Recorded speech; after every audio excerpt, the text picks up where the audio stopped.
The faithful come to prayer in the most ethnically diverse town in Ireland. Ballyhaunis in County Mayo tasted immigration decades before the rest of the country, with the opening of a meat plant in the 1970s. Now, almost 40% of the town's population was born abroad, and it's seen as an integration success story. Mohammed is from Aleppo in Syria and runs a meat business with his brother. Ireland's recent surge in immigration hasn't gone unnoticed here. Now, in the last 2-3 years, it seems to be out of control. The level of immigration? The level of immigration, and there was no strict control, same as before. I don't know what changes regarding the government side of it.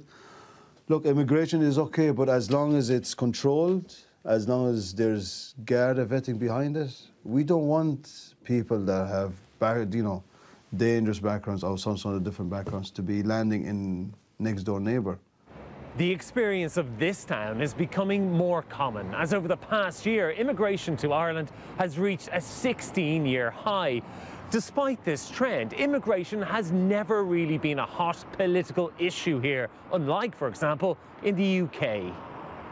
But that now appears to be changing due to already underlying problems. Those problems are the inability of the government to provide housing, community infrastructure, services, particularly a fair and efficient health service to every person living on this, in this country. So if every asylum seeker left the country tomorrow, we'd still have those problems. One independent member of the Dáil, or Irish Parliament, says she's been branded as far right for trying to raise concerns about immigration. We're at a point where we are in a crisis, a housing crisis, and we're seeing unsustainable levels of immigration.